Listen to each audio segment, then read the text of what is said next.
Hi everyone, and welcome to my tutorial showing how to use PowerPoint to create the reasons for your 52 Reasons I Love You cards.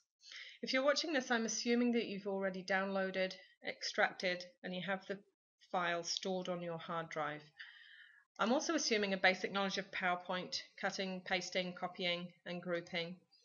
I prefer to use PowerPoint over Word because I think that it doesn't have any of the built-in formatting options that makes working with pictures in Word quite difficult. So we're going to open up a brand new presentation. Now if your first slide has these placeholders, you can just select and delete them. And we're going to go ahead and insert our first picture. So insert picture, you can see this actually defaults to where I've got my pictures stored. So I'm going to go ahead and insert boxes 1 through 18. Now as you can see, my version of PowerPoint automatically makes the picture fill the slide. If yours does not, and you have a smaller picture, you just need to drag it from the corner. Let's say it was this size, you just need to drag it to the corner to fill your page. These boxes are set up so that whether you're working with A4 paper in Europe or Australia or New Zealand, or 8.5 by 11 paper in the States or anywhere in North America, when the picture fills the screen, it will be the correct size to go on your cards. Okay, so we'll just go back and do that again. Insert picture, boxes 1 through 18.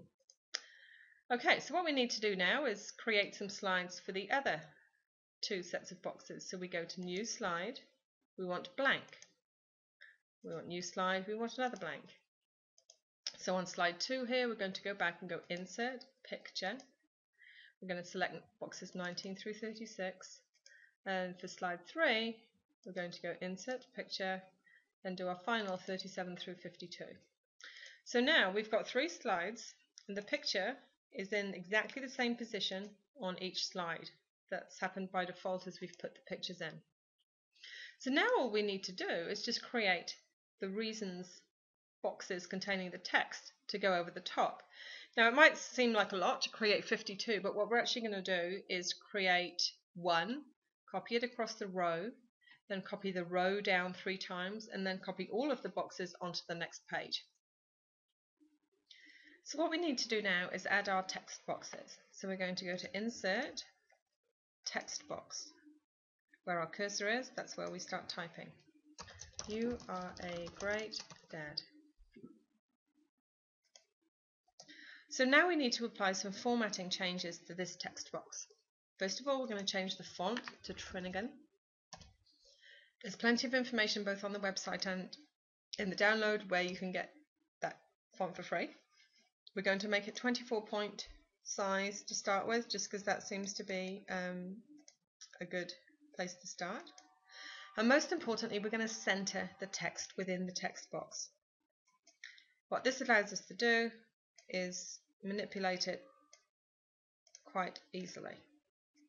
Now that looks a bit small, so we'll just bump it up to 28 point, and we have our first box right. Now I'm just using the arrow keys on my keyboard to just move that box into a position that I'm happy with. Now all we do is spend 30 seconds copying and pasting. So we take this text box, we copy it. Now of course you can go copy here, or I'm using Control-C on the keyboard. So we copy and paste, and we move it into the right spot on box number 2. Okay, same thing. Then we select both of those. The way you select multiple items is to put your mouse on one, press Shift, select the other one. Now they're both selected. Again, we're going to copy and paste.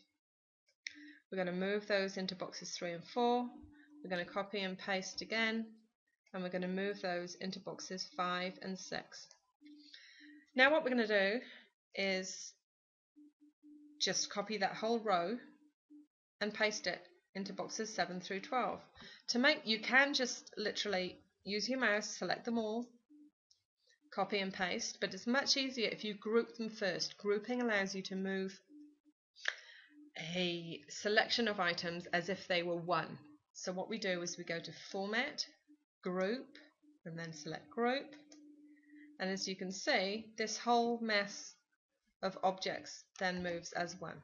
So we're going to copy and paste, and we're going to move that whole group down until they're in boxes 7 through 12. And we're going to copy and paste again, and that whole group is now in boxes 13 through 18. Suddenly, all of those placeholders are in exactly the right spot on each slide. So what we do now is we copy, again by selecting that one group, putting our finger on Shift, selecting the next group and the third group, and we're going to copy all of those. We're then going to go to slide 2 and paste them all. And we're going to go to slide 3 and paste them all again. Suddenly now, all the boxes 1 through 52 have placeholder text in them.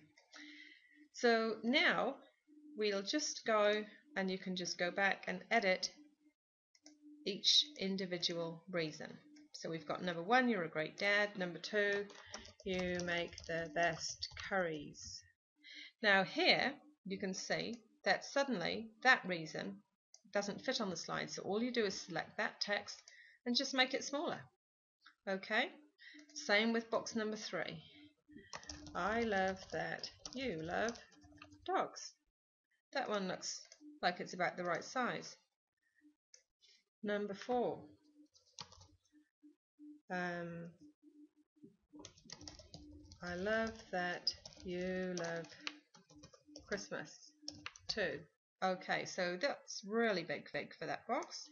So we'll just take the font down until it fits.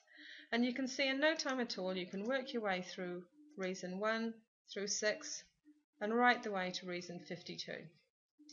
Now, obviously this overlaps here. You can just delete for your cover slide. And you're ready to go. You're ready to print.